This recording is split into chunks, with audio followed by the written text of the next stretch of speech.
So this is our benchmark. This is what we want to do also when P is much larger than N, but if there are only a few coefficients which are really non-zero. So this is something like, if you would know which coefficients are non-zero, you would only use those variables, and maybe there are only a few of them, and then the prediction error would be like this, but here the number of non-zero coefficients. But the problem is you don't know which coefficients are non-zero, so you have to do something. This is the goal you want to achieve. Okay, so you have P variables. Each one, you could say, to estimate one variable, you have this accuracy, or maybe square root of this is rather the accuracy. So this is the accuracy for estimating one variable. And if you have P variables, the accuracy is P times that. For each variable, you can make an error of the order 6 squared divided by n, so it's P times that. Yeah.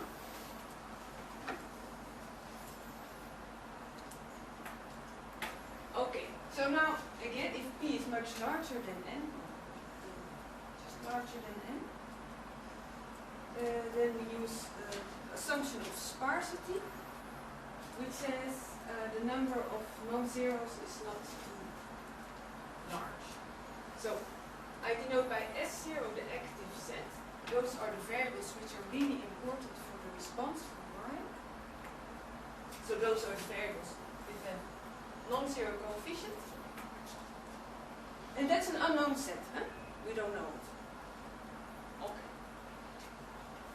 But we hope it is small. The sparsity index of that set is just its cardinality, how many there are, how many non-zeros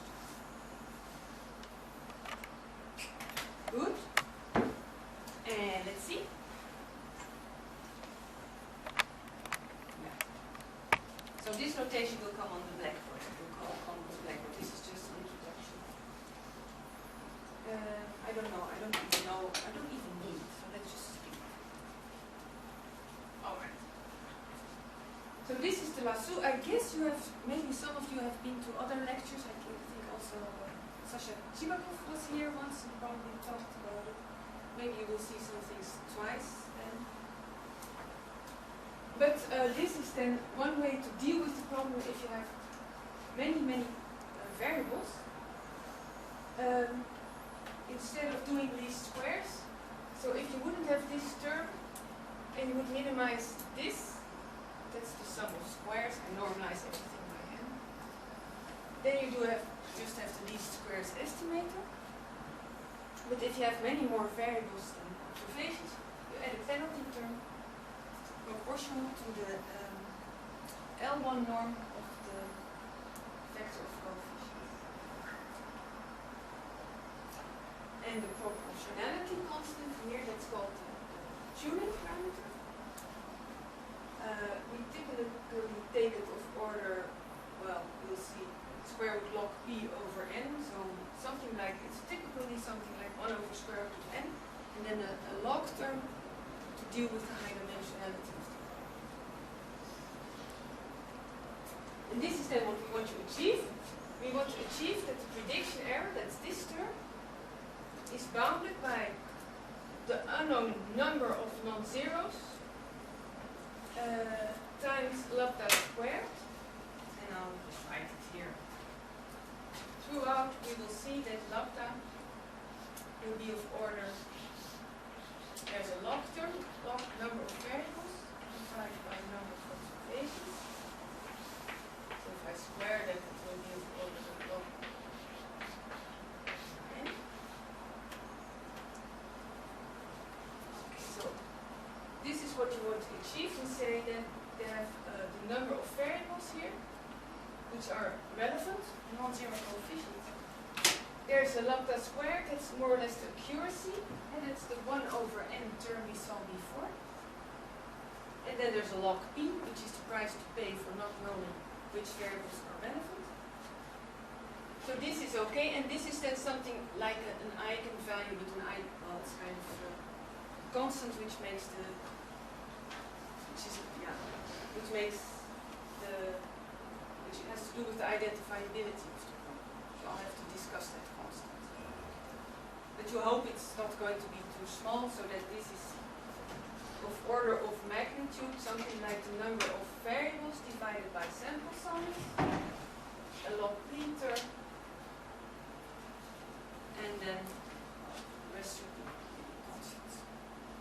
I'll write down explicit constants and we'll see. Okay, so this will be the first part of the lecture to achieve this. So what I just showed you is the benchmark that's called an oracle inequality. That's what will be our first aim. High-dimensional statistics. So the first lecture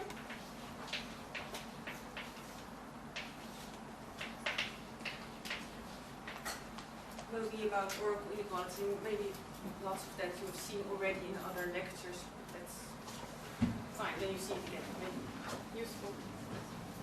So today also, what I'll do is do some random matrix theory.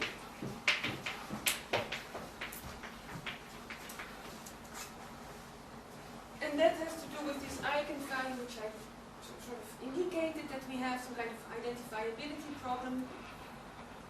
And if the design is fixed, it's kind of difficult to find out where all the conditions, whether they are true. So we assume a random design, and then we run into random matrix theory. Now I'm not going to do very difficult things here, although a bit technical. But the kind of theory that you need here is well, it's probability theory, attraction inequalities, things like that.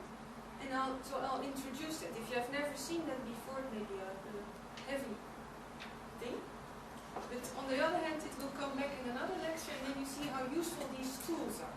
And so the idea would then be, okay, if you say, that's indeed useful, and then you can look in the literature, because it's probability theory. So that's another complete topic. That's the faith of the statistician, that you have to know a lot about everything.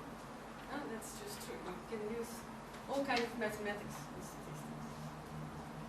So this already means that the program is going to be different from what is announced, because the order in which the subjects come will be a little bit different, because when I started preparing, it started to get different. So I hope you're okay with that. Okay? So this will be for today. I guess I will not finish this today. I think it will be too much, but let's see. Then, on Wednesday, we go to, so this is more or less about prediction error, so getting the right prediction. Then we go to variable selection.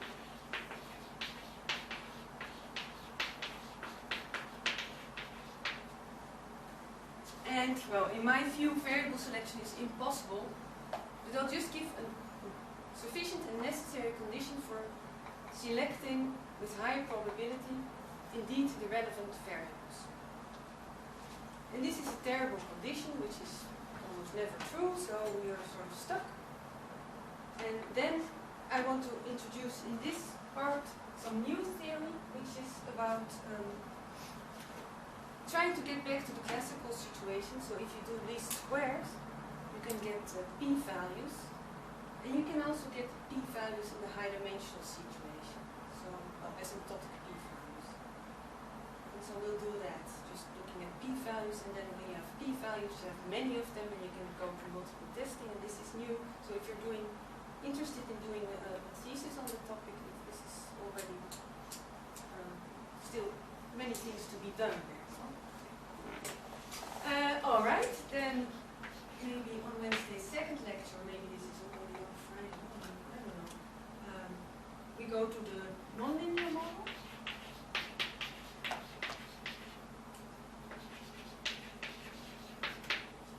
So everything goes through for more general models, so you can think of a statistical model where you have many parameters, and then the theory can be adjusted to that case as well, under conditions, of course.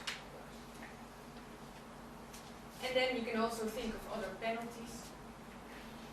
So generally we think about models where you have sparsity, meaning that in some parameterization you have only a few relevant parameters, and you can then use all kinds of penalties. The penalty we just saw was the L1 norm of the coefficients, but you can use other things. So I call that, if you have more knowledge about the structure, you can use a different penalty, which I call structure sparsity penalty.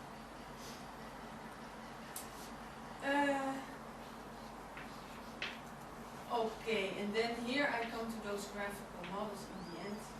I'll probably use here the first result for some different penalty, which I call the L0 penalty, which just counts how many parameters there are which are non-zero, and then graphical models.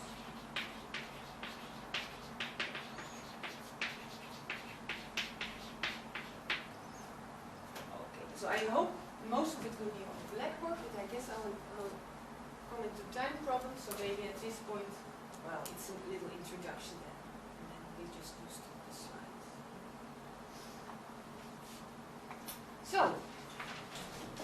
So let's see, let's start with this linear model. So here it is again.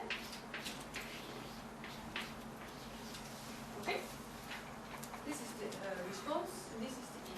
So if you want to remember the dimensions, I always put it here. So you have n observations. So this is an n vector of observations.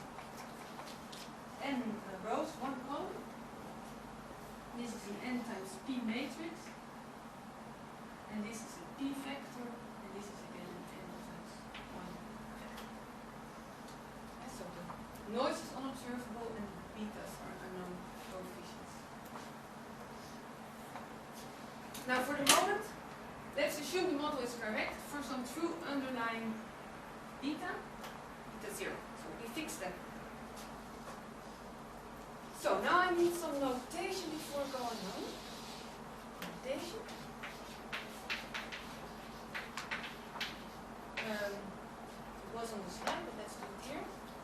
So let's say S is a set, subset of 1 up to P, say potentially the set of non-zero beta zeros, the non-zero beta set.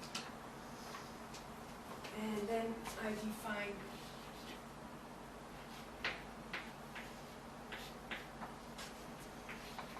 beta j, if j is an S, and 0 S. And that's a definition.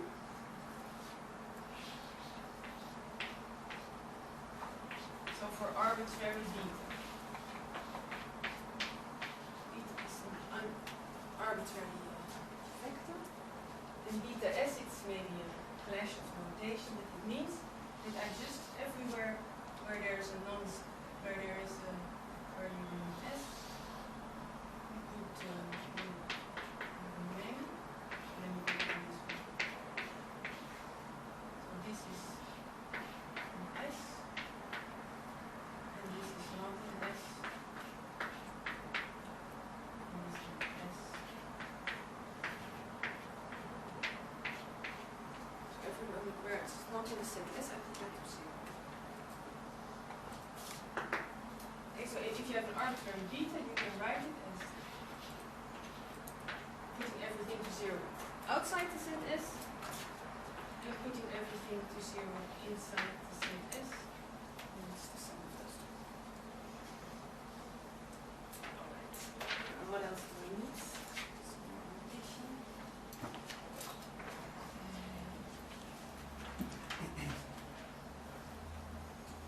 Sometimes I'll also write f of beta as x beta. This is just an n vector. And this is an n. It's a more shorter notation.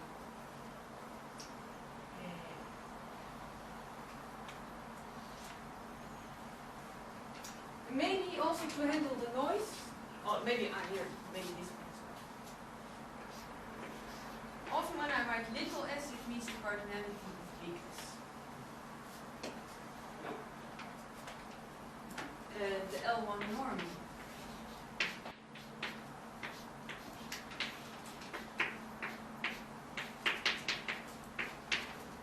It's this one. And the L infinity norm.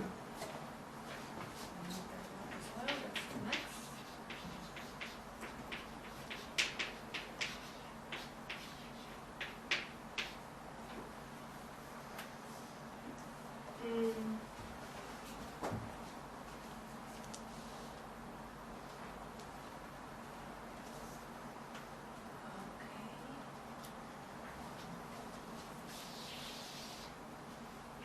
True active set, that's the set of variables for which the true coefficient is non-zero. No, I think I'm there. Now let's see, just to put it somewhere, I will not use it immediately, but just to check how can we deal with probability. So like a preliminary.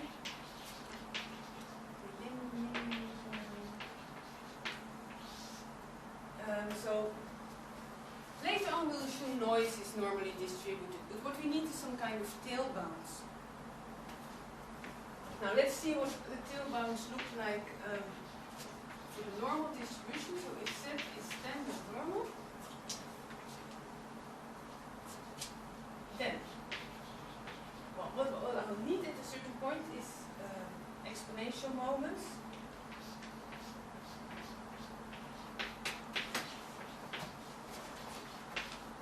So I do this way. X.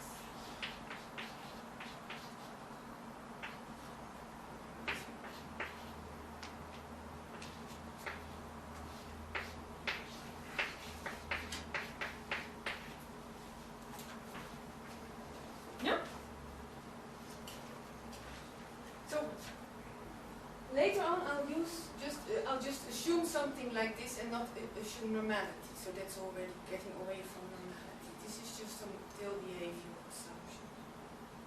If a random variable satisfies this kind of tail behavior, then we call it sub-Gaussian. And if you have that, you have tail behavior. You have the probability that Z is bigger than T. Bounded by exponent minus, well, let me put it in different formats. Like this. Square root 2t, and then we get here minus.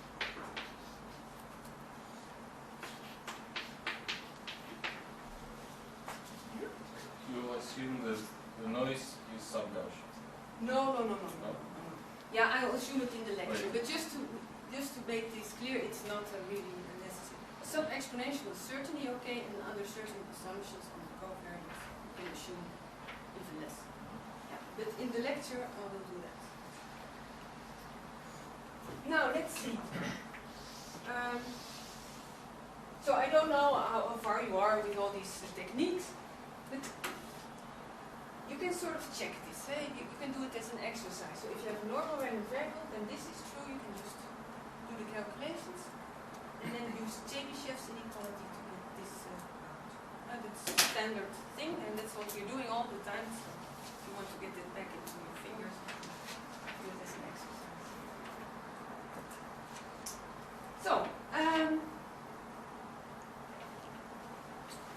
So now let's see. Let's do the noiseless case first. So let's first assume that there is no noise, and we do some kind of lasso. There's no sense in it, but just to get the feeling of how you can prove things.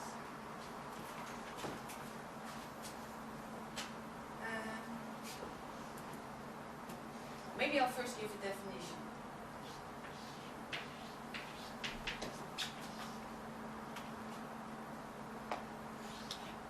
If you have an arbitrary set, I denote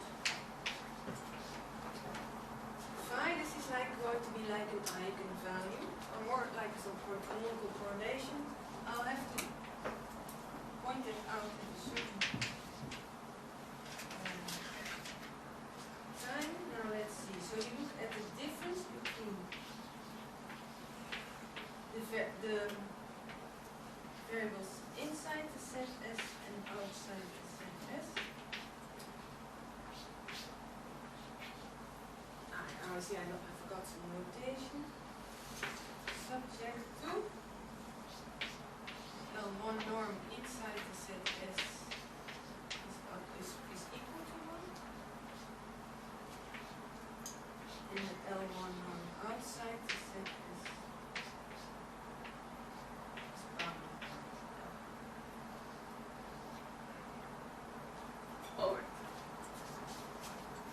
This we call, so it depends on the constant L, this is a different L as here. So for any L and any set S, you can define this constant, and I call it the compatibility constant. For historical reasons, compatibility.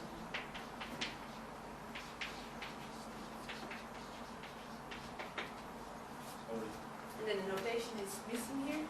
What is the norm with subindex n small? Yeah, I forgot to write it. So put that in, I hope you have this place here. So if you have a vector, which is n-dimensional, I write the norm with the subscript n. Well, let's put the norm squared. It's going to be just the Euclidean norm. And then normalized by n. So that's this one. Here you have n-dimensional vectors. Okay. So this one I'll explain later, a little bit later. At a certain point, let me first just try to find out why do we need it.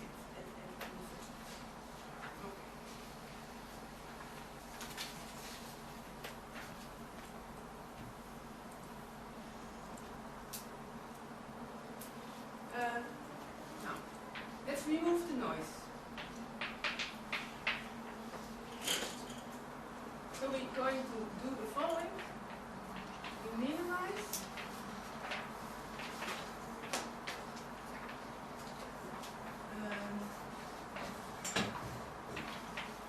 The distance between x beta and x beta 0 plus a penalty, which is the L1 norm of beta times some constant. And then we prove the following.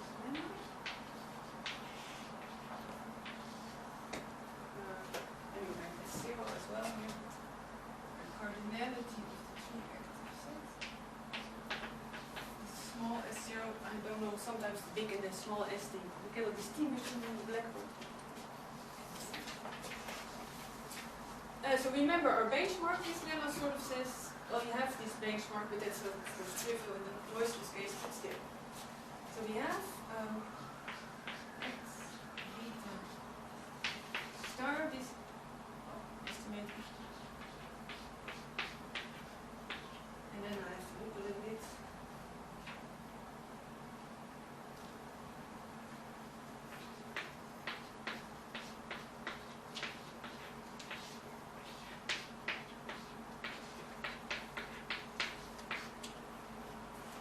There we go.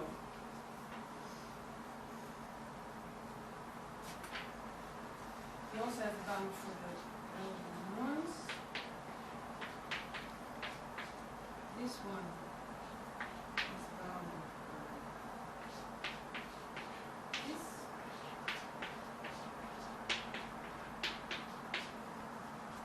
And for the part inside the set S,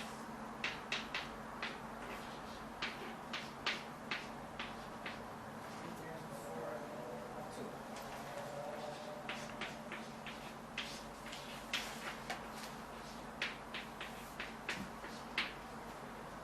So we have to warn you, this is not a very good result in the sense of the constant. The constant 2 you can remove. So we'll improve that later. But this one is easy to prove. Then later I'll give you a sharper result. Then the proof doesn't give you so much insight as this one. Because to prove this is really trivial.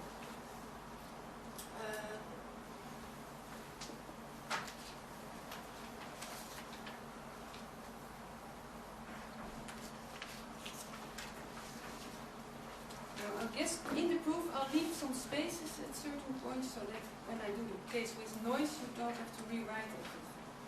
So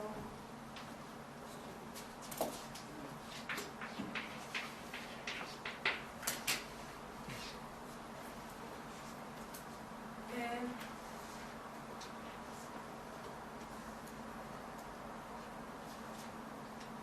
so if you look at this minimizer, you can just write down at the minimum it's smaller than at the true value with the same.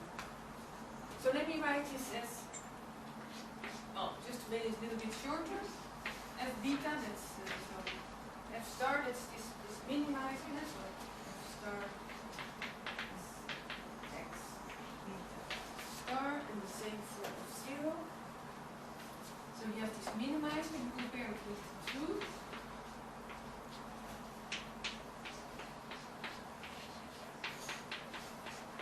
Okay, that's this expression in the minimizer. There's a 2 here.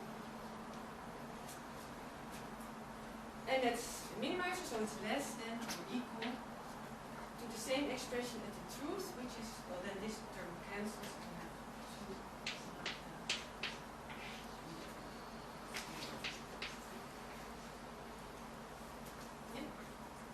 Then what we do is a little trick. So you get, let me write it again, F star minus F0.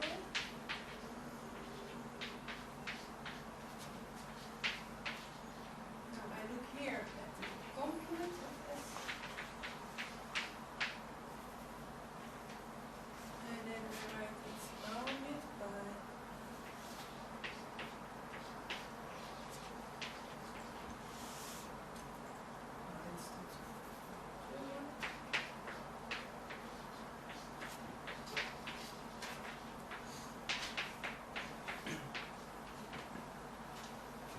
so I write the L1 norm of beta star as the L1 norm inside the set S and outside the set S plus. And the second part I just subtract.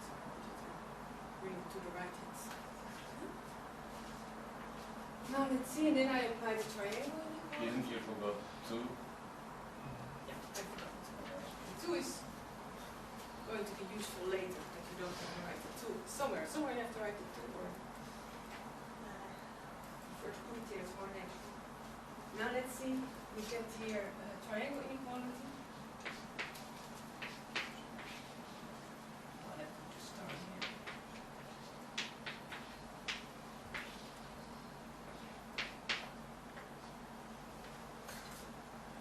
And so remember, beta 0 is only non-zero inside the set as 0. So you can put here the subscript as 0 and nothing changes. The other part is 0.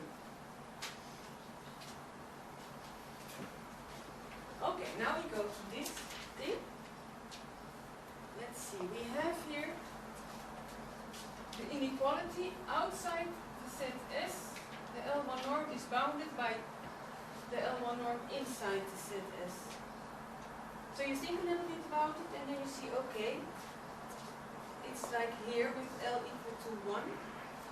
And then I know that the L1 norm, if you renormalize it, it's systematic renormalization, you can say, okay, I can bound this by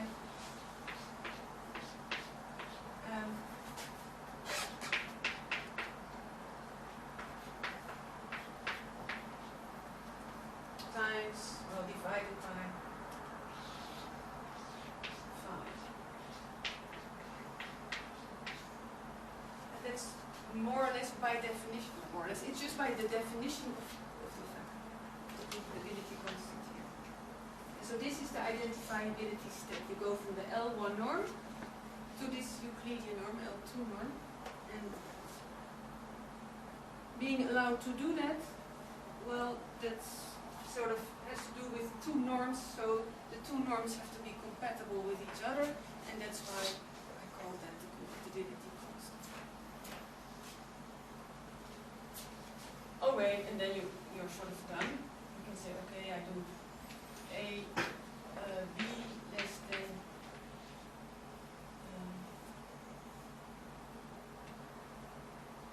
what do I do?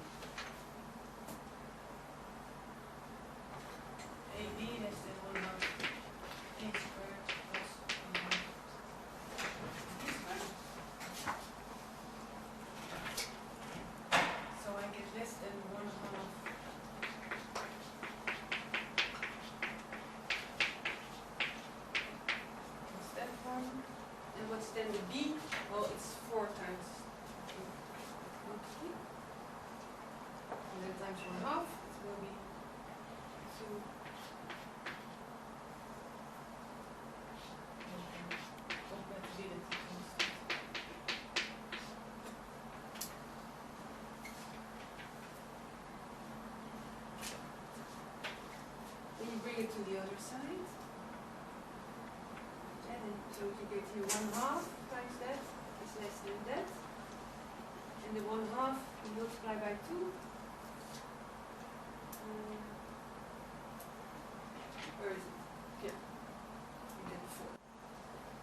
And okay, then you go through the proof again. You see also you get a bound for that one. So you bring it to the other side. And then you get this bound.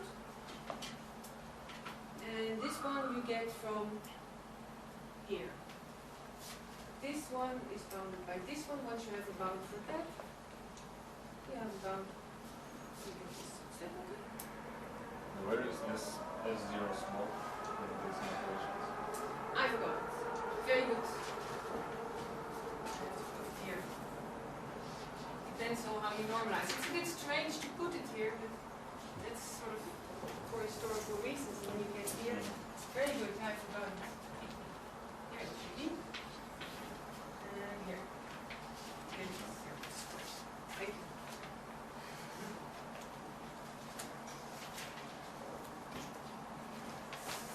Okay. Now let's see. So you see, indeed, in a sense, it's an oracle. The bound depends on the number of non-zero coefficients. It's a little bit cheating because it depends on this constant here as well. Maybe I should explain that constant first.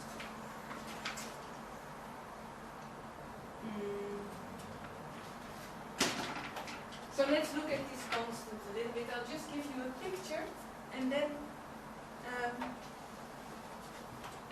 later I will, so that will be after the break, I'll give more details about this for the case of random visa. But you can look at the picture in the following way. So let's do that. Picture that. So let's say, in order to make a picture, let's assume P is equal to 3. And let's say S0 true active set is just the first variable. Okay, and let's say n is equal to 2.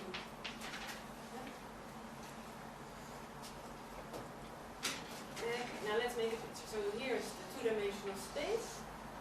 So this is x1. And then we have two more variables. Say here's x2. And somewhere is x3. Let's put it here.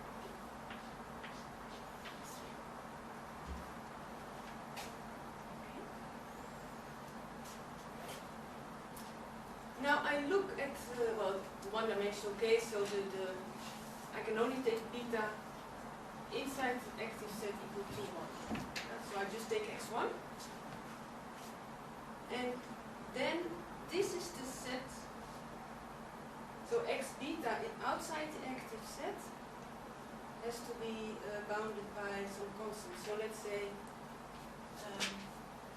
I take L equal to 1, like here. In this example, noiseless case, you can take L equal to 1. So then, this is just, you look at all vectors spent by the columns outside the set S, but they have to have L1 norm equal to 1. So that means it's the signed convex hull of the vectors x2 and x3. So what's the convex hull? Well, nothing happens, but you can also have a signed convex hull, so you can also have minus x3 here. Let's put it here. It's minus x3 and minus x2. And then this is the convex hull, signed convex hull. Okay, it's just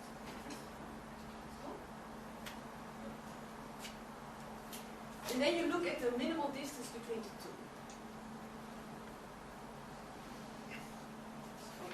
So this distance is called compatibility constant. S0, 1, and then the square root of S0, I should put it there as well. But in this case, happens to be 1.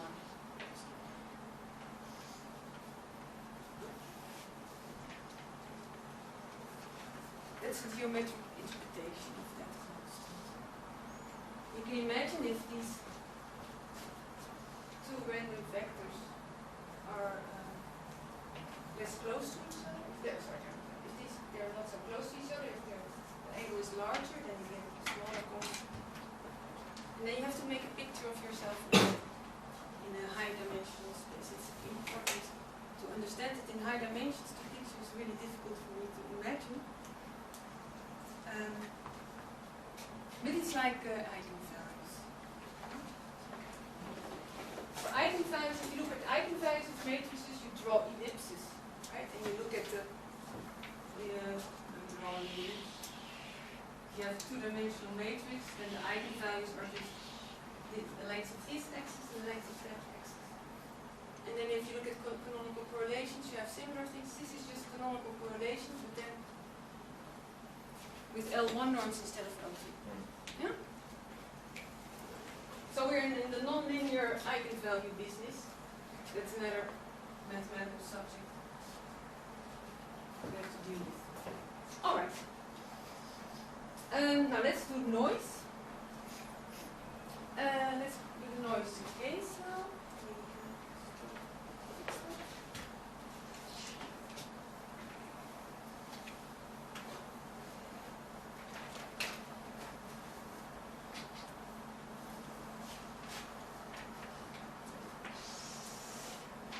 Noisy case.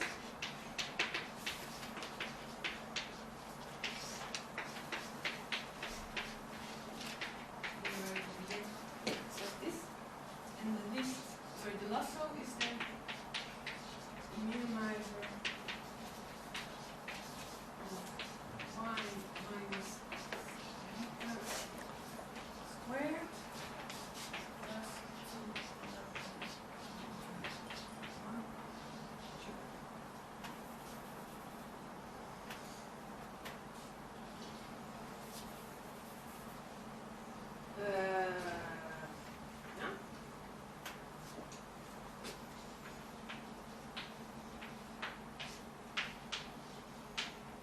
So consider now the set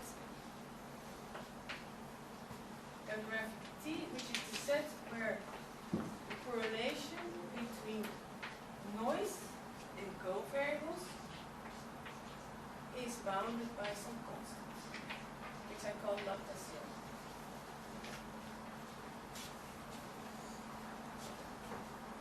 And suppose the tuning parameter kills the noise, not that bigger than Laplacian. Okay. Now, let constant L be lambda plus lambda 0 minus lambda 0. Lambda 0 is like the noise.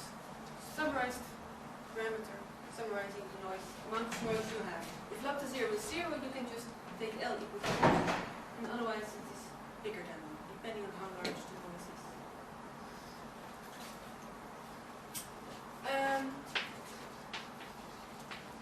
Then we have this kind of result. Least squares for the Lasso estimator is prediction error is bounded by. So instead of lambda squares, we now have 4 0 squared. And here you have this compatibility constant.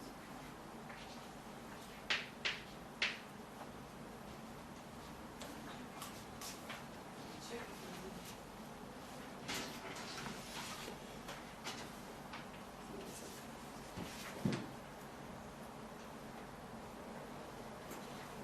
This is true if the noise behaves well. So on that set.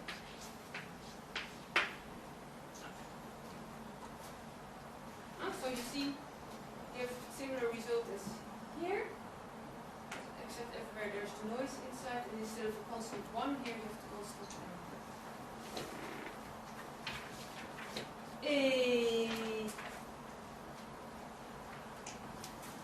Now I'll just scribble in the proof to get the result.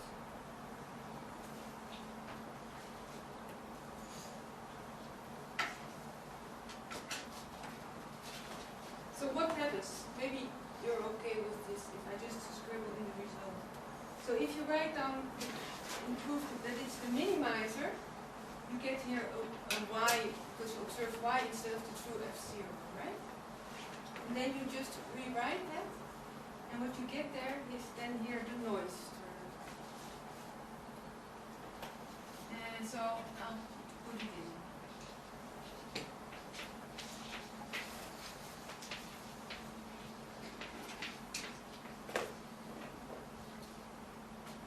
Because of, and then you get here, instead of the noiseless case, you get here a hat. I mean, would it be, instead of the noiseless case, you have a hat here. Okay, and then you use, that's called the new dual norm inequality.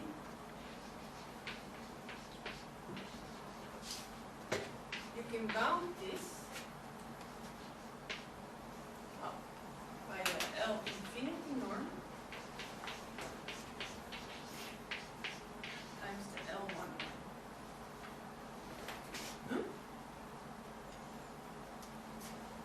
Maybe write it again. So what I'm saying here is sum A, J, and J less than sum A, J, max J. That's all. So this term I can bound. So if I do that, you get here with the hat. What you get here is the hat. You get a hat here, and you get here plus 2 log plus 0 beta hat minus beta 0. One more. Now this one contains the estimator outside the active set, and I can put it to this side. And then you get here a minus log plus 0. So let me do that.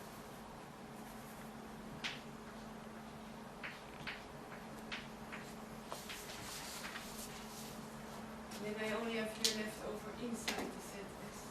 Huh? Okay, then you get here lambda plus lambda 0.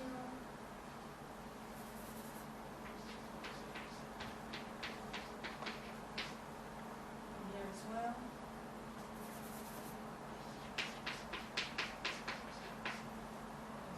So you get here the L. Yeah. String becomes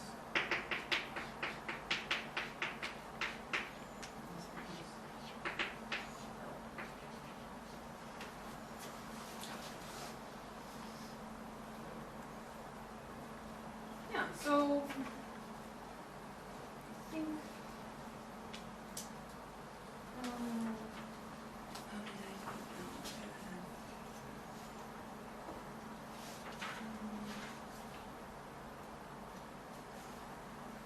Yeah, so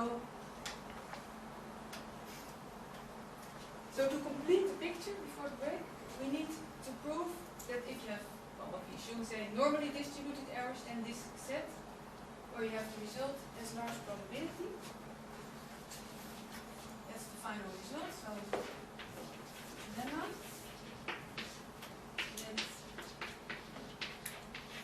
I'll say I'm not going to worry about the variance. So let's say they are all normally distributed, mean 0, variance 1.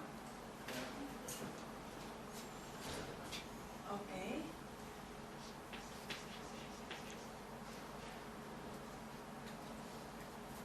Oh, let me not write it lemma, but then as a note. We just write down the result.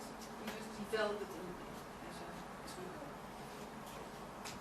So we have to show that probability of t is large. So let's look at this complement.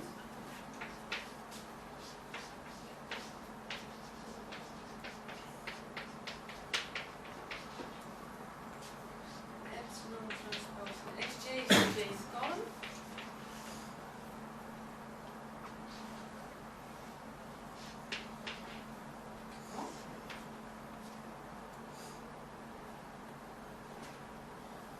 let's choose lambda 0 a certain value.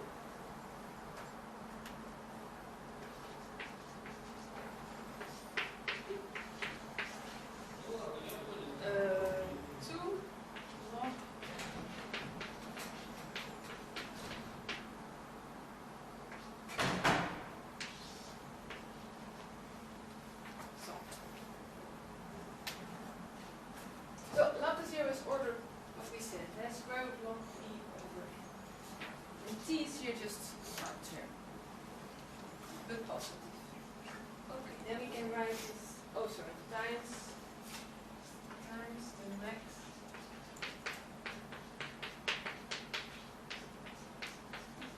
length of the jth column. So this constant here is equal to 1 if you have normalized this.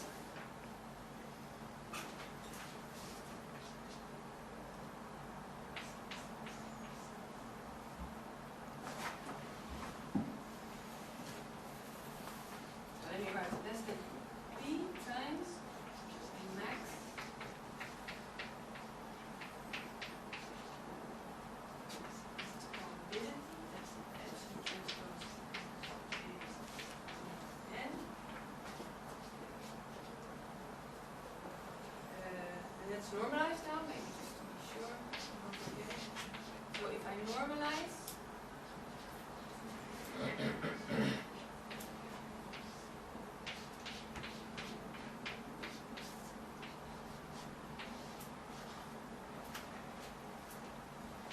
okay, and then I use this inequality which was here, so we get the normal distribution. The tail behavior is exponent, well, it's in absolute value, so if I do times 2 times exponent. This term squared.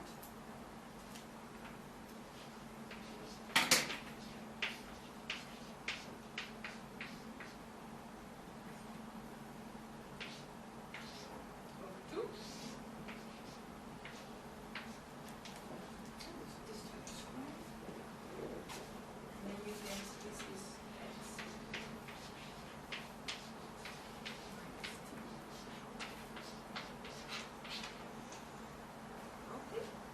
First inequality is union bound, right?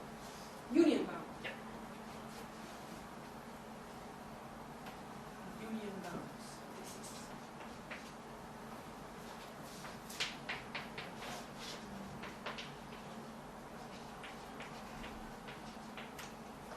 Right.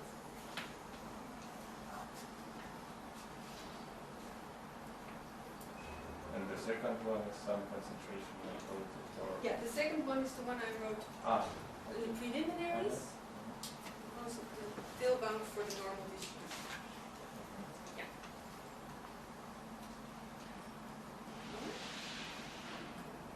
So we are sort of get our benchmark. So this is of order log p over n times the number of non-zero coefficients. So this is what people call an orbital inequality because it says that even if you don't know which coefficients are non-zero, the estimator behaves as if you do, except that you have to pay for this log term. You see where it comes from. It comes from this explanation. Yeah. So just first question.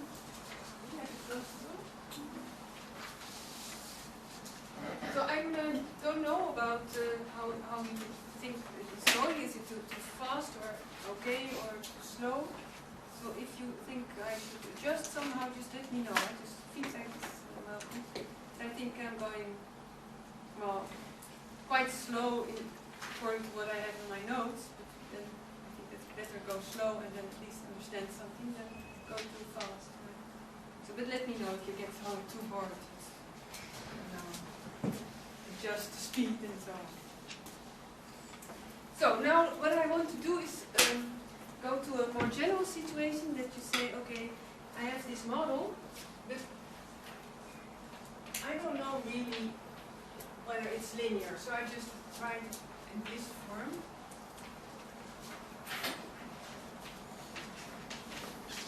I have a vector and a response variable, and it's some function. It's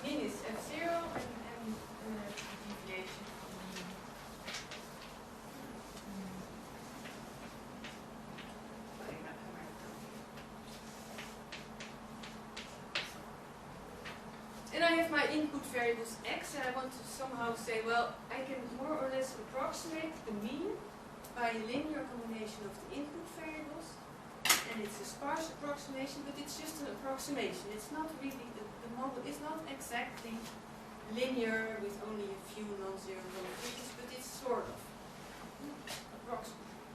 So let's see what happens in that situation. And to handle that situation, you can do the same arguments, and that's the way it was done a long time. But then, if I do it again in that way, then, well, if you know Vladimir Golczynski, he will be angry at me if I don't give you the nicer, sharp result. So I'll give you a little bit different approach, not because it's a different model, but just because the theory is nicer and things developed. So what I did in the first hour was a little bit easier, but then you get less good results, so I'll now just use a little bit different approach. And it's based more or less on the so-called KKT conditions, and we need them anyway, so let's do that now. Conditions. And KKT stands for Karl Tucker something, I hope I write it correctly. That's from convex optimization theory. So there we go. Again, a topic for mathematics we need is statistics, convex optimization. But we'll not go to all details. Let's make life simple. Okay, if you look at this mapping, and so we look at L1 norms. It's like taking absolute values and then take the sum. So if we want to minimize something, we sort of usually want to take the derivative and then put it to zero, and then solve. And the problem with absolute value is that it's not differentiable everywhere. But that's not so bad. So this is the function.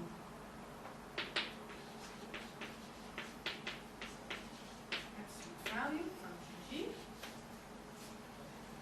Yeah, and if you want to take the derivative, well, here's 0. At 0 it's not differentiable, but a little bit higher. So here's 0. And then here's minus 1. Here's 0, here's plus 1.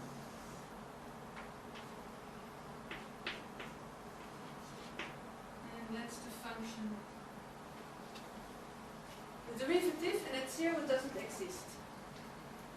And what people then call in convex optimization, they say, okay, at 0 it can be anything between -1 and 1. That's what they call, we close the gap.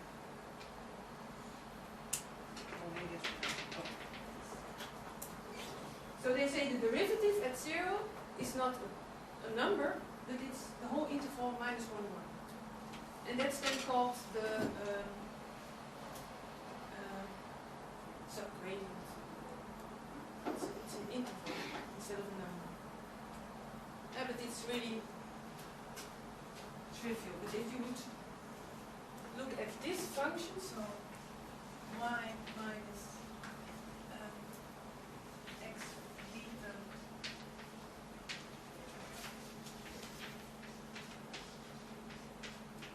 this. Now let's take the derivative. So the derivative of this quadratic function is no problem. You get x transpose y minus x. And I divide everything by n. I don't know, at some certain point of the theory it's useful. In the numerics it doesn't really do anything. But this is the derivative of that function. Oh yeah, and then I put a 2 here. So yeah, here 2. And the derivative, and that becomes the square. I think I should put a minus sign in. Yeah. Now this derivative does not exist, but if you think about here, you can say, okay, I'm just going to put some tau there, and then at the minimizer, which is hat, the lasso, it's 0.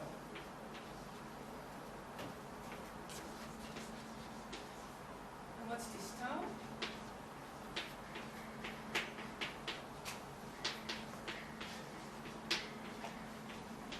you, at the minimum it's strictly positive, you can just take the derivative. Oh. So then it's just this 1 or minus 1.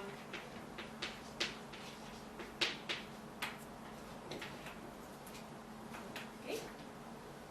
And if it's 0, well, then it's anything between minus 1 and 1.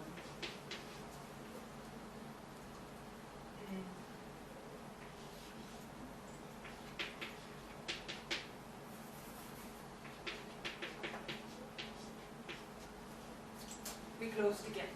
We don't know, it's just something, some value in between. Yeah? So then, I hope you can live with it. Of course, if you want to make this rigorous, you have to do some work. But it's not so difficult in a sense. It's not high in mathematics. And that's called the KKT conditions. Maybe I write it in a different form. X transpose y minus x. So I just forget about this. Plus 2 0 and then where tau net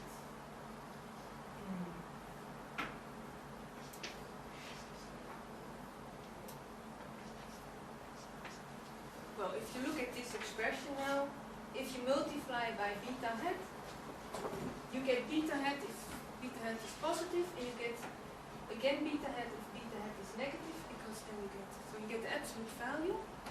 And if beta hat is 0, you get to multiply by 0. And so then it's 0. So it means you just did, this is just L1 arm of theta again. Okay?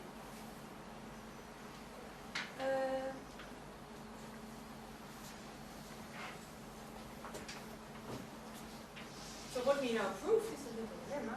I'll give it a name because I need it later again. Or did you forget minus sign? Yeah, minus sign, very important. Minus sign. I have a corollary somewhere.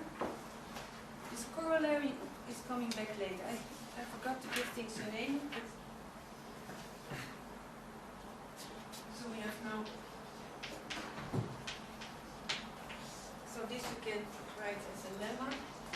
KKT was improved. And then corollary says that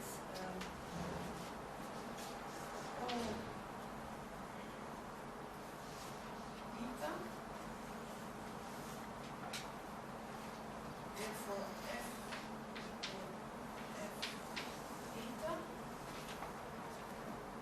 we can write this, so I multiply here by beta again, so you get minus f transpose y minus, okay, let me write it as f hat. Okay, then you get here f hat.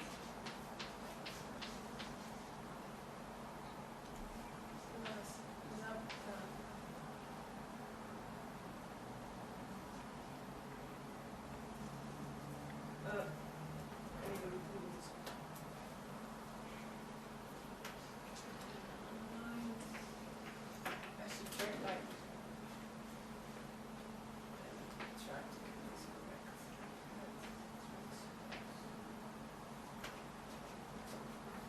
You get here, so beta hat, multiply by that, so you get here beta hat transpose.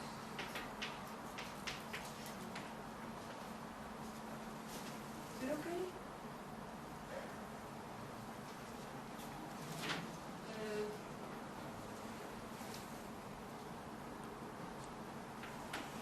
Which implies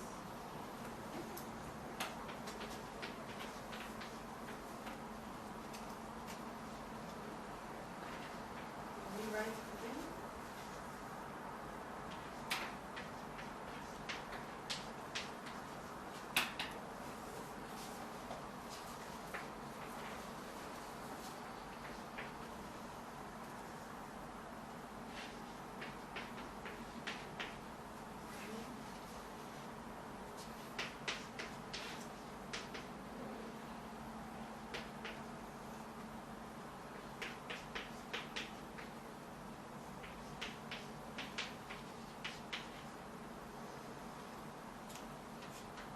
So I did nothing special, I just wrote y is equal to f0 plus epsilon. So I get an f0 here, and you get an epsilon term here, times fn times f.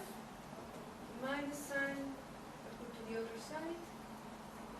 And then you get a minus sign here, so you get double times e. I put to the other side, and then with the minus sign becomes a plus. I think that should be good. You have to be very careful, because these minus and plus signs, I make a mistake all the time, but they are very crucial in what is to come. I think this is it. And this I can write as, this is just minus log times L1 normal theta. And then this one I can bound, because this tau is always less than 1 in absolute value, right? So I can bound this inner product but times that, well, the L infinity norm, that's 1 here, and the L1 norm here. So we can bound this inequality. That's equal 1.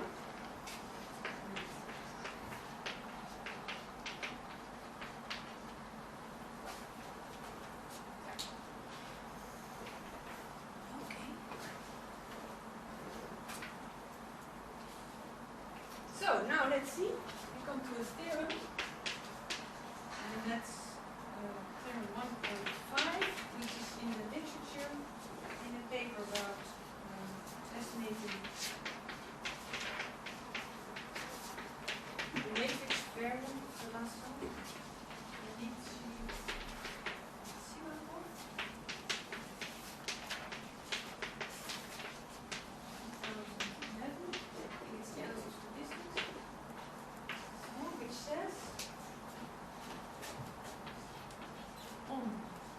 So you have to do something about the noise, which is again the set of epsilon transpose x infinity norm. Okay, suppose the noise is well behaved.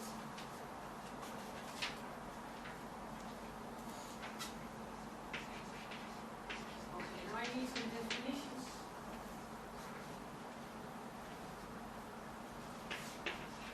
Okay. Constant L is again as in the previous animal.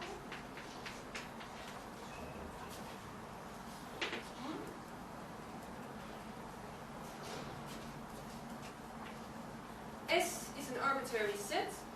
Note we don't have a true underlying active set anymore. So now let's take an arbitrary set S. And I denote f of S. Projection on the space spanned by variables in x. That means this is, I minimize, oh sorry, I just minimize the distance between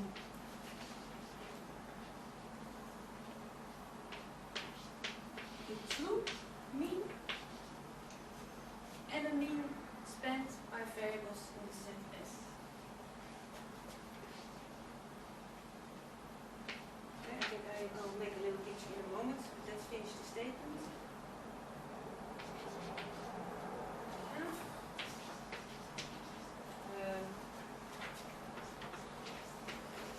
So, estimator, prediction error, is bounded by minimum. So, S is an arbitrary set. So, you take the optimal one, which trades off the approximation. Oh, that's true, sorry.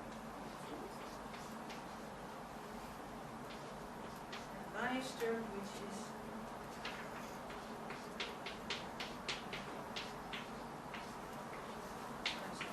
S divided by compatibility constant.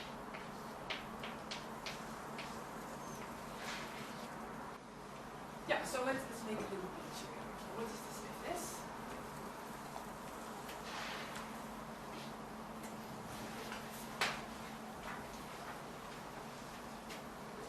So you have your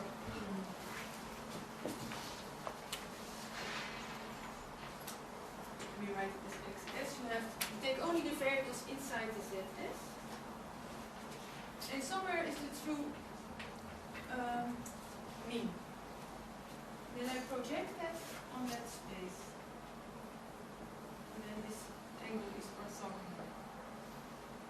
And then I get this projection, and that's f of s. And so that's the best approximation of the true underlying mean if I would only use the variables inside the set S. And if I would use that, this would be something like the estimation error using that many variables.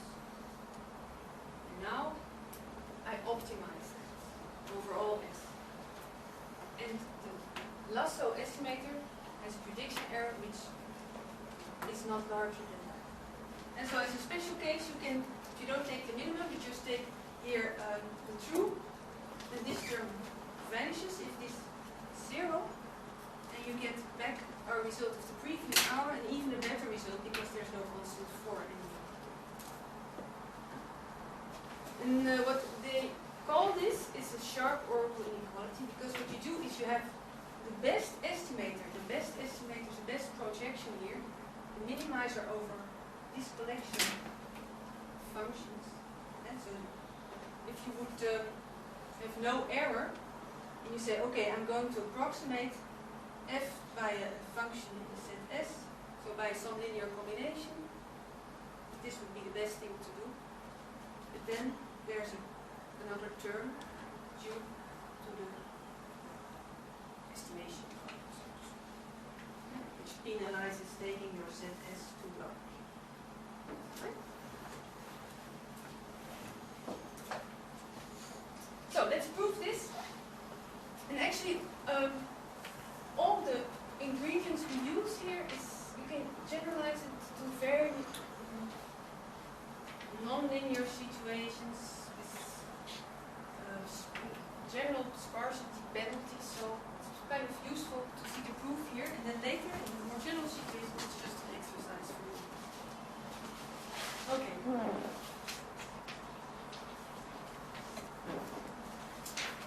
Let's see, I have to look carefully because okay, so this is on the set, we have to show that this is true on the set where the noise behaves. And we know that this set has large probability if you choose lambda, well, it has to be bigger than lambda 0, otherwise this will explode. And or the square root of p over. Yeah? Now let's see. So let S be arbitrary. Arbitrary set S. And to make notation simpler, this is this projection.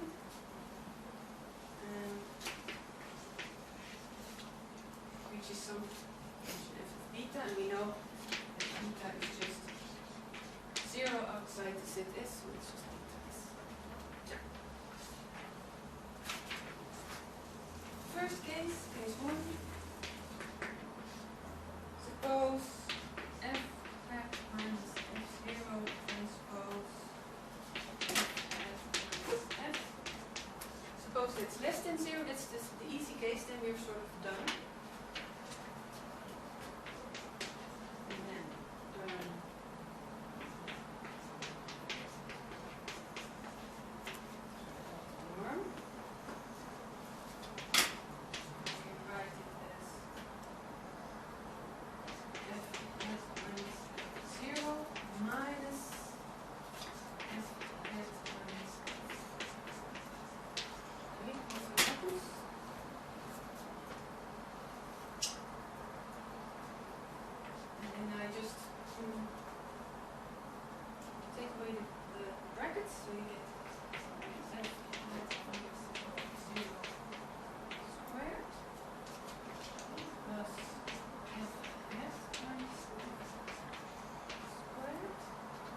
Then the double product.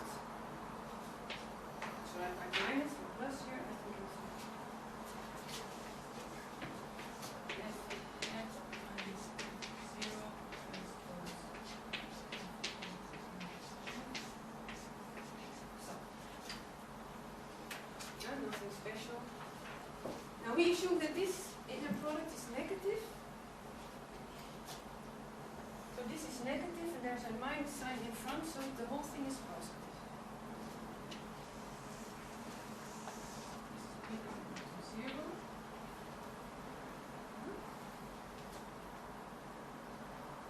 This is also non-negative.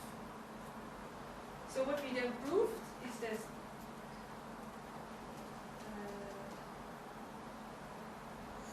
what did we prove? Yeah. Let me just write it up. Oh. F hat minus 0 squared less than or equal to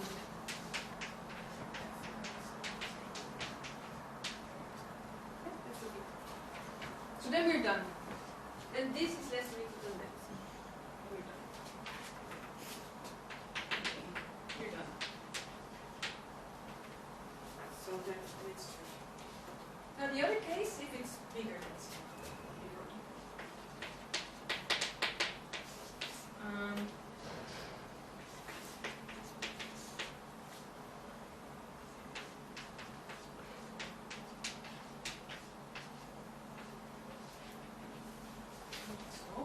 Bigger or bigger than equal, that doesn't matter. Now we use these KKT conditions. Actually, this is corollary 1.4. And then we carefully look in my notes because I definitely make mistakes. Otherwise, what does it say? F hat minus 0 goes.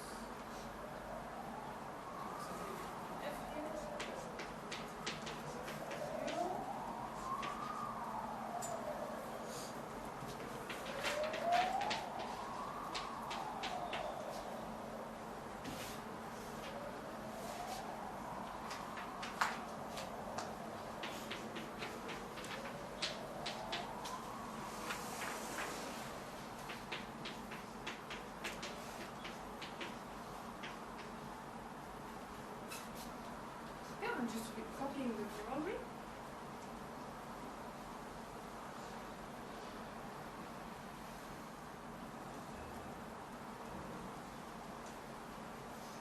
Yeah. Now I'm on the set T. And there is L infinity norm is bounded by lambda 0. So I can bound this by lambda 0 times the L1 norm of this coefficient in this difference.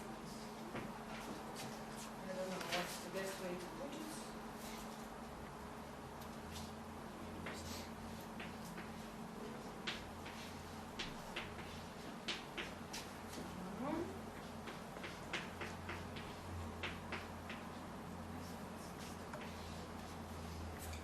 Okay. And the rest of the proof is similar as before. Similar as in the first round.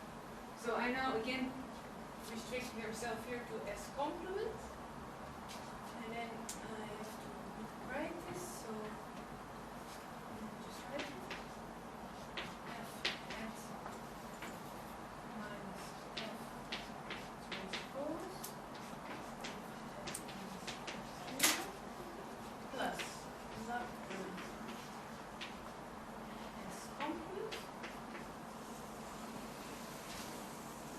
Well, let me just make a little bit shortcut. I also counter the estimator outside the set as here, and I put it to the left hand side. And so they get here plus.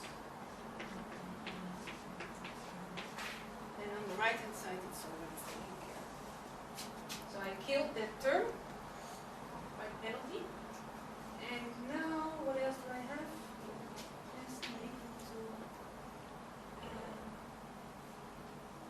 okay, here I have theta S still, and I put that to the right hand side.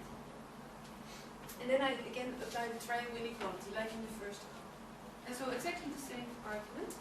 Then you get here lambda plus lambda 0, and then beta hat minus beta hat is S.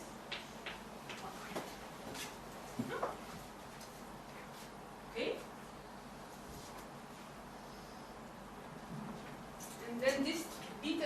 non-zero outside, inside the set S, so outside the set S.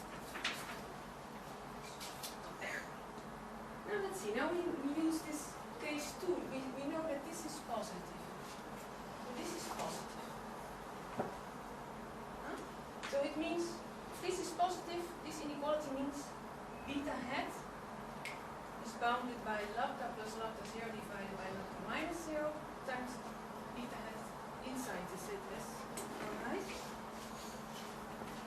So that's my constant L coming up. So I can apply this eigenvalue argument, this compatibility constant, because this is positive. So now I can say lambda plus 0, and then square root s, which I forgot in previous hours, times f at minus f.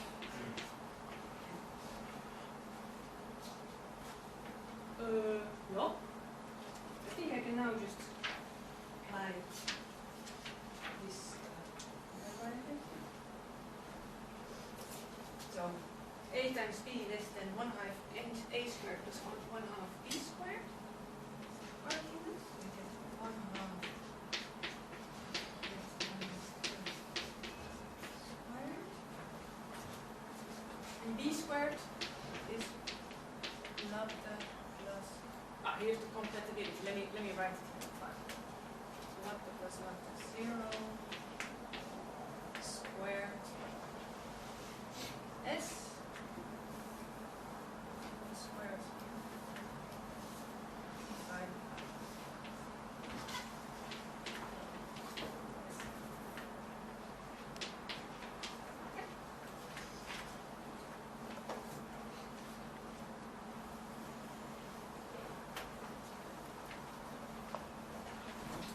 so now we again put it to the other side.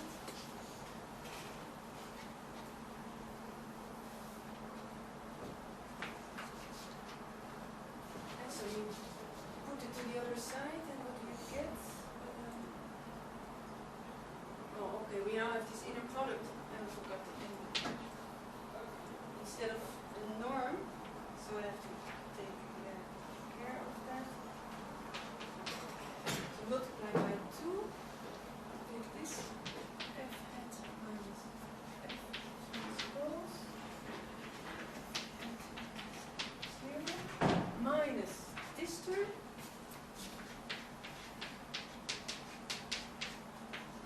squared.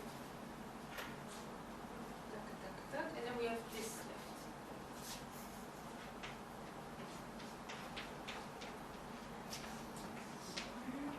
S, that's the coordinates, that's set. Divided by compatibility constant. Then we're done. So if you look more carefully what this is, it should be here somewhere. This inner product minus f hat minus f0. Forgot I think m small. And Divide by small. Yeah. And as you see it appearing here again, it's exactly f hat minus f0, I think, squared minus f minus f0. So, and that's then bounded by.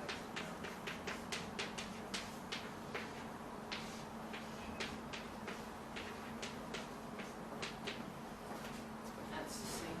Is that okay? It's written here. Here. Yeah. So we're done.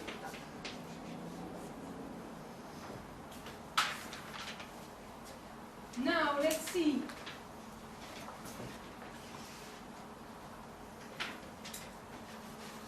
So you have a bound. Where is it? It was there. You have a bound for the prediction error. This is the prediction error. This is the approximation error.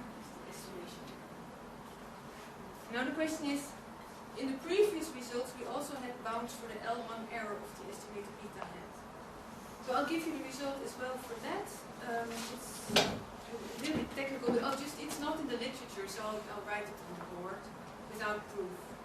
You can fiddle around a little bit in the proof and then you get the following result. So just that you know that you don't really lose something by this approach.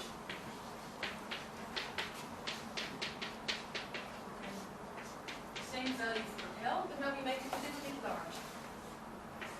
Say 1 plus delta, 5 minus delta. An arbitrary constant between 0 and maybe very small. And on T. And for all, so you just take an arbitrary set S, and then you take the coefficients outside the set S equal to 0. You get 2 delta. And I'm going to give a result for the L1 norm, which is the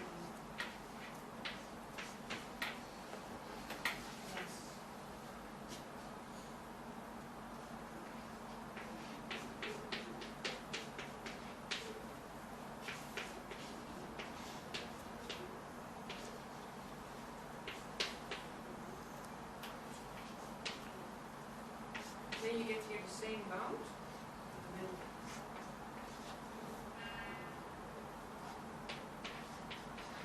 Delta.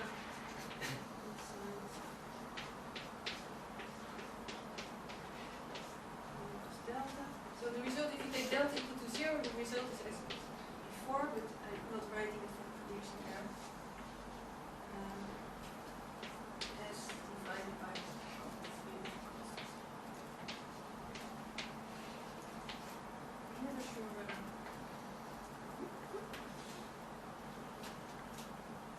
so if delta is equal to 0, it doesn't give you anything, but if you take your L a little bit larger, if that's allowed in the compatibility constant, you also get results for the L1 norm of the coefficients for any size set S. And of course, this beta is only an approximation of the true, perhaps not sparse model, the true F0. So if you take the optimal one, you hope that it's close enough if there's an underlying beta to the underlying, because there's no underlying beta here, just F0, there's no true coefficient in this case. So I cannot prove identifiability for the true coefficients if it's not even defined. It's, in a sense, you have the same. If there is a beta 0, you hope that this beta, the optimal beta, is close to the true beta 0, and then you also have a rate of convergence for the L1 estimation error of your true underlying coefficient. Yep. So, yeah. We have half an hour, is that correct? So, if there are no questions here, I'll then go to this random matrix topic, because this compatibility constant, we don't know how it behaves and how to deal with it. So that will be well, all this heavy stuff with concentration inequalities. Then you've seen it. Maybe some of you like it, maybe some of you don't. Afterwards, I'll go again back to the KKT conditions and give you a result which is really practical. So don't worry that if you lose track here, that then afterwards you will lose track. Because it's not built like this. It's a lecture with some parts are difficult, but it's not everything is based on this very technical probabilistic theory. Yeah? So what I'll give you now is, I sort of like it because, again, it's not in literature, but it's kind of built up of things which are in literature.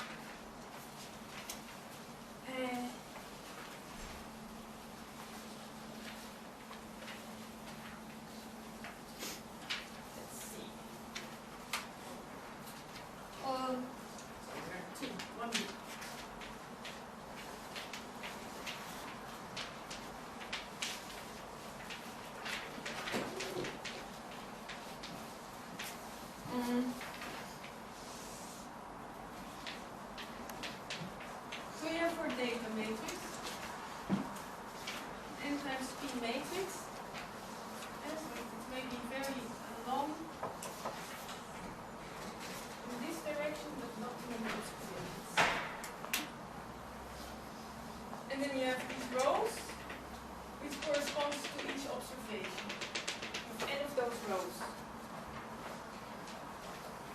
And suppose they're observations from id random variables, p-dimensional vectors.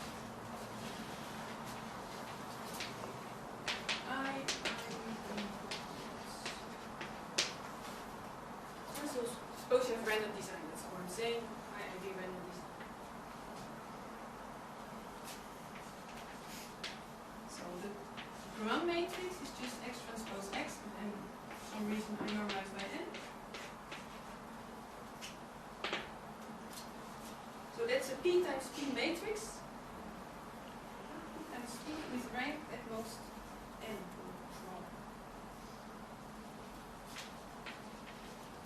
And now the population counterpart is going to be, well, just replaced by expectation.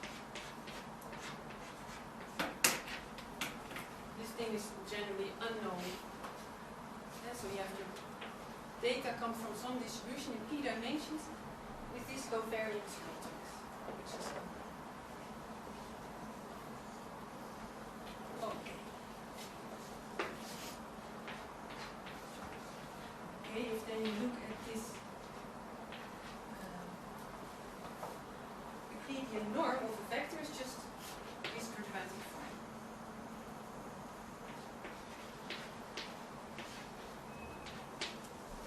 You can just rewrite it, nothing special. And the expectation of that thing is, I'll write it in this form without the n. So no n here, that's the theoretical counterpart. There we are.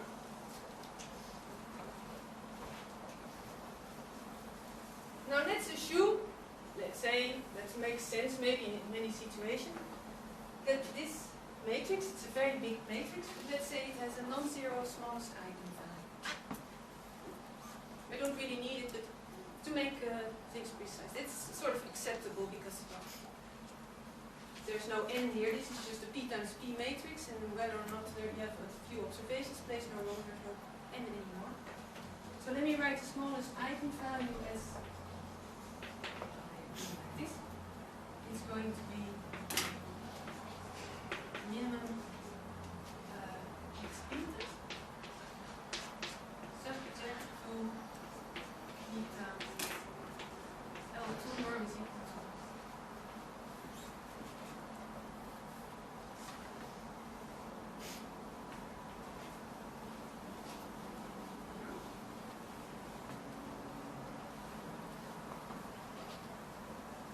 Now in random matrix theory, the idea is to replace here this unknown, well, unknown, statistical sense, unknown expression, so this is just a quadratic form, to replace it by the random counterpart and consider that same as expression again and see how it behaves. But we know if n is less than p, the smallest eigenvalue, if you replace here x, this norm by the empirical norm, and then the smallest eigenvalue will be 0 if n is less than p. That's clear enough.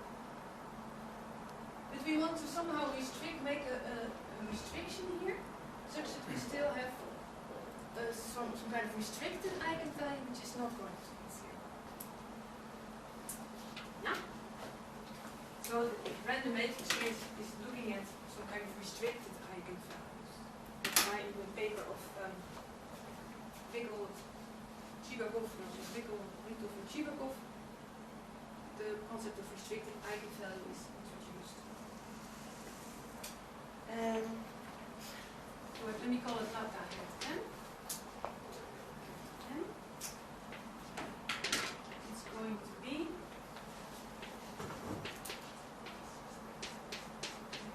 I can place here this by the empirical norm. And if I stay like this, then I'm in trouble. Then it will be 0. Usually that will not be very useful. So what I do is I also restrict the L1.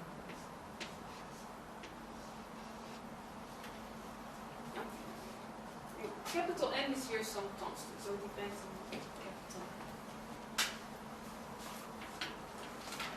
Now I want to show that if this thing is positive, then this thing is also positive. And in a way, see how it depends on sample size and on P and on any other constants.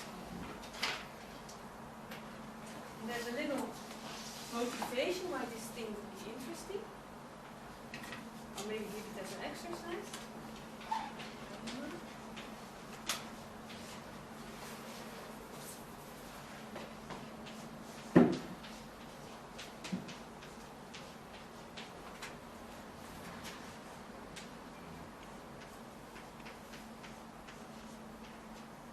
This is the compatibility constant, which I introduced in the previous hour. If it's small, we're in trouble. Now I'm saying that if I can get a bound for this one, I'm reducing the problem to getting a bound for this restricted type of eigenvalue. Although this quantity will be also useful in other problems as well. So this is one way why it could be useful. Maybe you can look at this. Otherwise, it's way too much. So this is really by definition almost.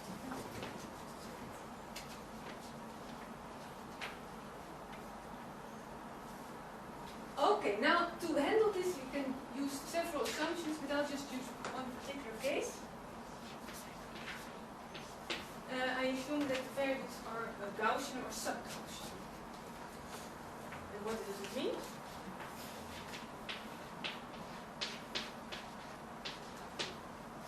Okay, we have a random vector, sub-Gaussian. If for all, it's now a vector, but now if I take a linear combination, such that the variance of this linear combination is equal to 1, or maybe the expectation squared, maybe they're having already mean 0, so you write it as. And so, this is just a linear combination of the components of this vector. And let's say it's a row vector, like here, these are row vectors. So I don't have to write the transpose. Now let's say this is equal to 1, so I normalize.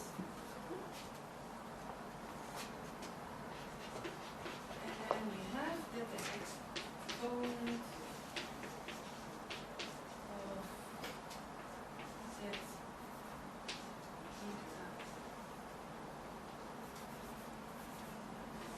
this way.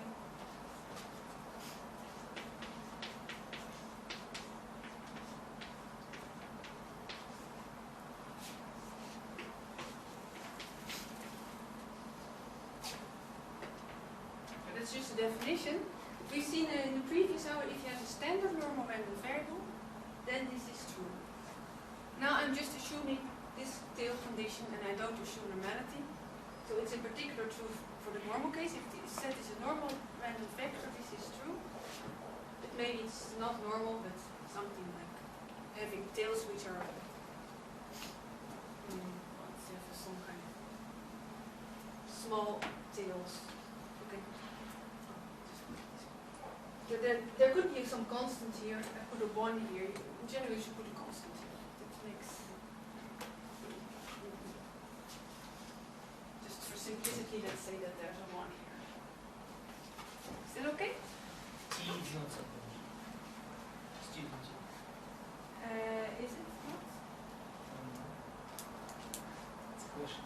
Good question. That's a nice question. Exercise for me. If it's normally distributed, it's a Gaussian, right? Bernoulli Huh? Bernoulli distribution. Bernoulli distribution is sub-Gaussian. If you look at the So basically, light-tailed and medium heaviness-tailed distributions are sub-Gaussian, but student T has heavy tail, therefore it can't be it sub-Gaussian. can't be. Because it's a sub-explanation. All the tails it has, let's say, it's power bound. Yeah. It's not exponential It's time. really a power law, not even sub-exponential. No. Alright. So there you But go. for fewer degrees of freedom, of course. But if they tend to infinity, then it converges to normal case. Yeah. So Anyway. what you said, any finite support will be, I don't know. Yeah. But it's a little bit tricky here because if you have, so you have to think about a three-dimensional vector, very long vector, and then I normalize like this. So suppose, for instance, that all the components are bounded by 1. And then this more or less says the L2 norm is also bounded by 1. But that doesn't say that this linear combination is bounded. So it means it's what people call in mathematics, we have an isotropic case, that no matter what direction you look, it stays sub-exponential. If all the components here are bounded and you don't want to show this, you have to use it. It's also possible to prove something. You have to do, that goes beyond the lectures, I think. So to think when this is true, you have to really think, that's a good question. It's not trivial, but there are many cases where this is okay. So at least for the normal case. Huh? Let's see, now if you have that, then you can prove the following result. And now it gets really technical, eh?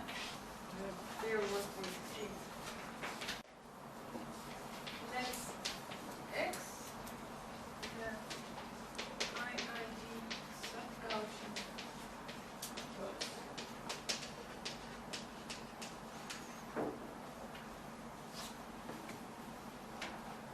Then,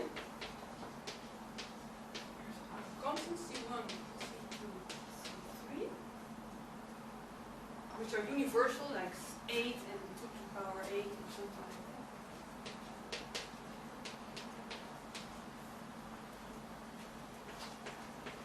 Such that, and I put here an arbitrary delta, and then I get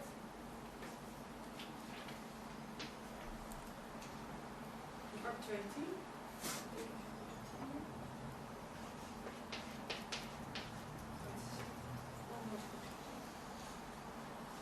So with Dart's probability, this probability at least 1 minus this, so t is say large, t is large constant, so that the probability is large.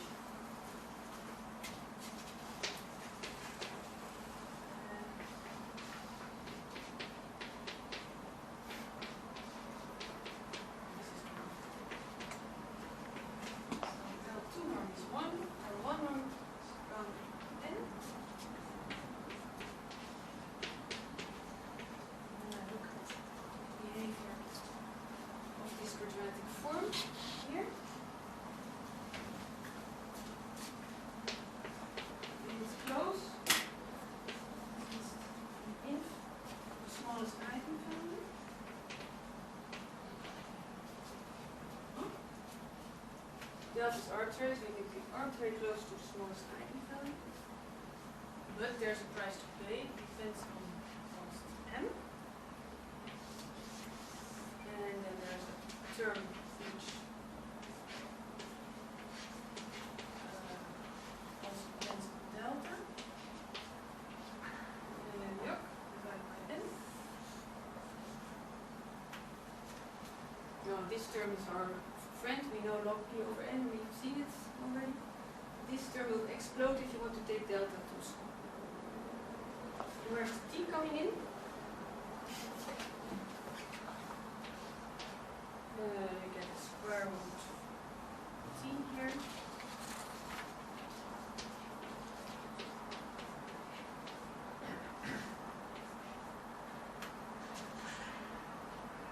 And there's also the rest of the term.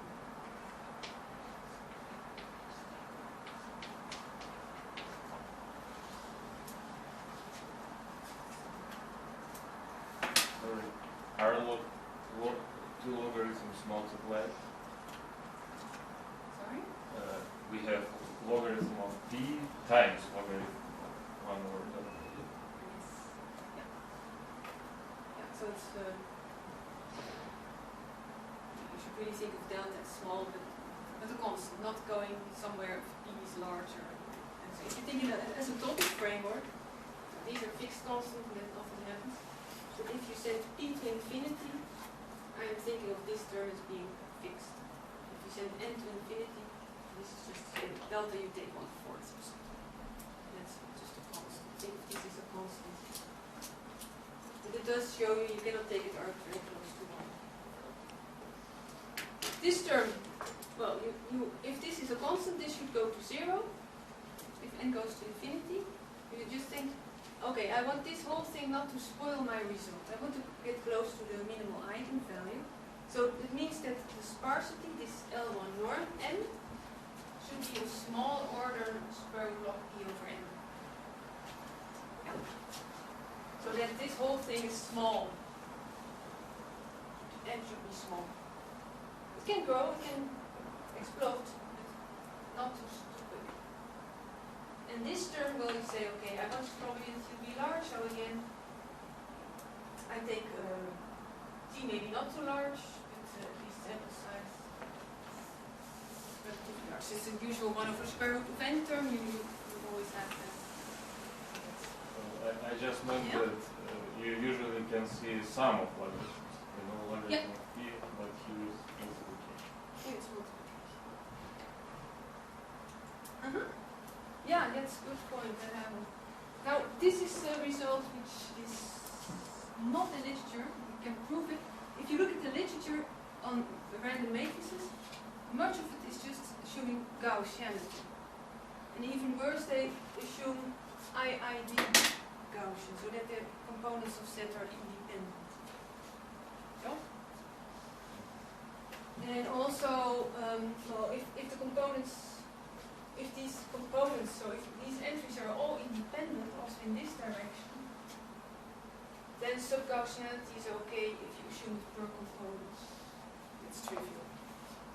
And so it does extend some results. Yeah. Is that still fine so far? So good? We get a lot of big expressions because of all these constants. Alright. So this is useful for us because it says, so if I have a design matrix, which is sub-Gaussian, IID sub-Gaussian, and if I believe that my population covariance matrix has non-zero eigenvalue, my compatibility constant is 5.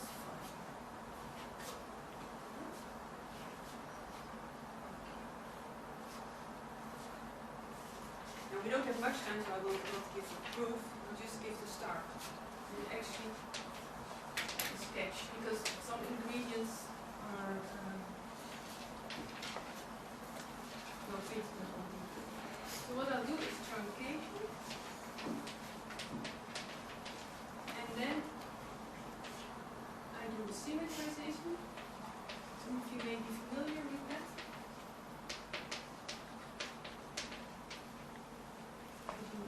Contraction, and then I do concentration. Concentration is called. These are the ingredients, and then I'm more or less done.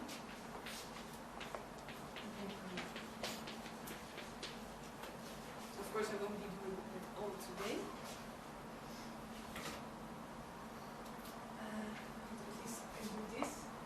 These 3 steps you see everywhere in the literature on learning. I don't know how familiar you are with that. If you see it for the first time, it will be then on Wednesday. You have to get used to it, and it will reoccur a second time, and then you will already be a little bit more familiar. But it's so useful that it's nice to see. You really have to see it once in your life at least, and then you can decide, no, I don't want it. Now let's see, with the truncation argument we can do, that's trivial.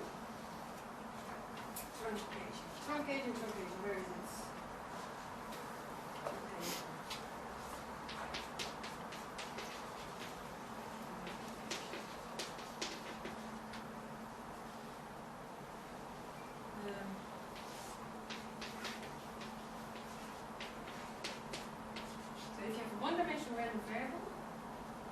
truncated. So let's say that k over k is going to be, well, you do nothing if z is small enough. And otherwise you just put k large or minus k.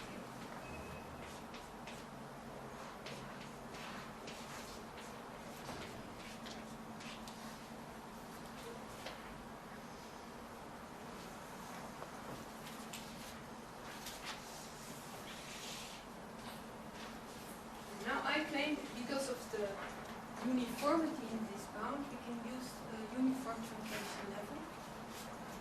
And the following way, what number? This is theorem 1.8, so it's 11.9. 10.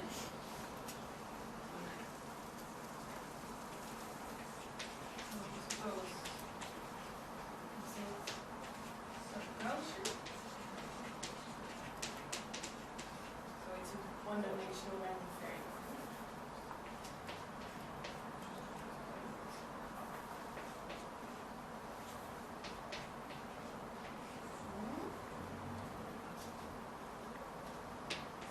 Then if you truncate,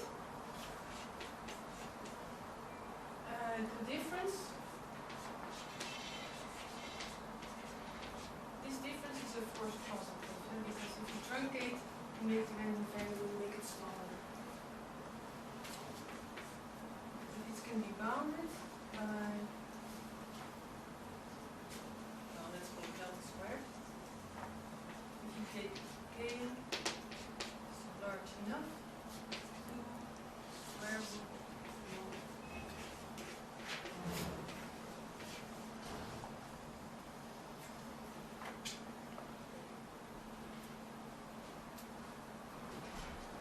So that's the idea. I just truncate it, and this delta squared will come from the truncation, and then I have to pay a price, and that's what is left.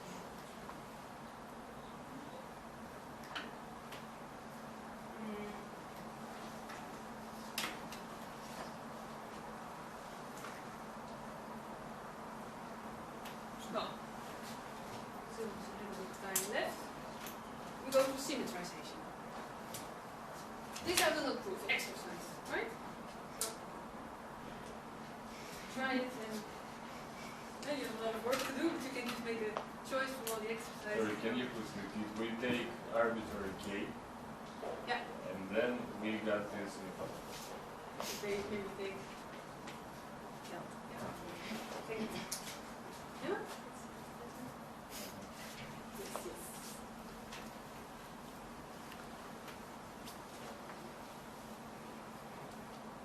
So this one is not, this is,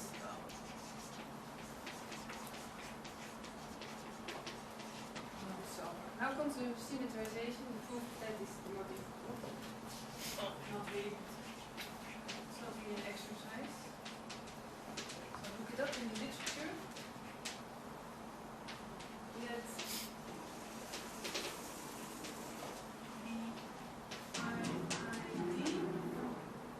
That with taking values plus or minus 1.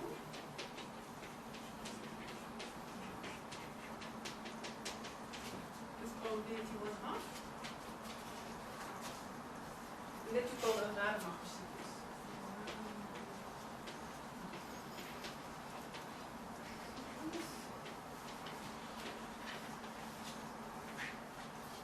And let's say be independent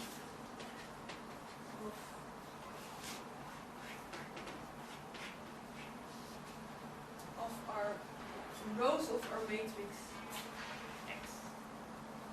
And so I use here the same notation for the columns and the rows. If at a certain point you get confused, let me know. But if I have to use different notations for columns and rows, you have to put the index somewhere else, and then it looks funny. And these are the rows of the matrix X. Just the observations.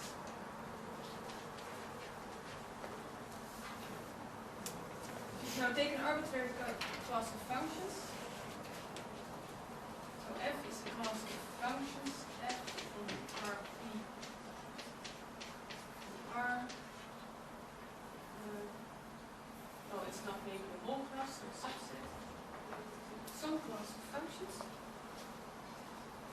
we look at expectation of average, sum f I minus its expectation. Small this is mean 0, then I will take the sum. An absolute value.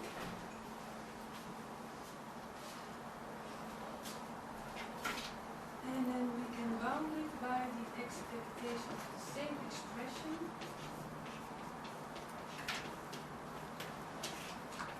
And now instead of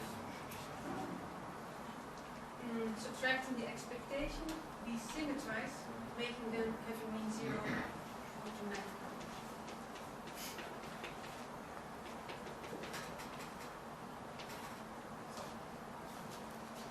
Don't we use factor 2? And we do. Thank you.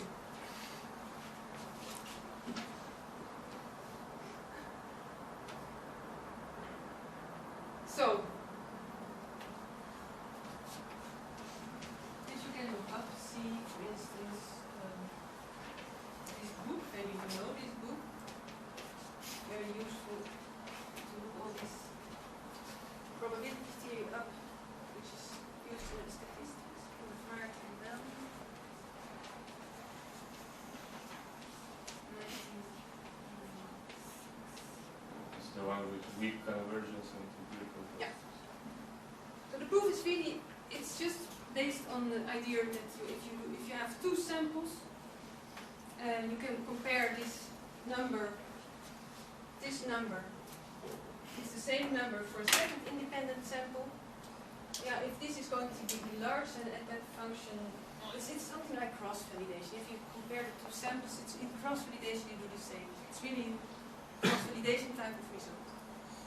So it's not very deep, but well, because lack of time, I will not prove it at this point. Suppose we have more time, I can just prove it later. If you want, I can prove it later. Just let me know. Is there any extension of this to non-independent? Yes, there is. So independent and non-IID is fine, but independent, dependent, and what's his name? It's written like this, Alexander Martin, he has this two results, but it's probably on his website because it's not published. It's very nice to examine. Yeah. So we go then on to the contraction. That's also just stating it, throwing it on the blackboard. And then you have to the reference if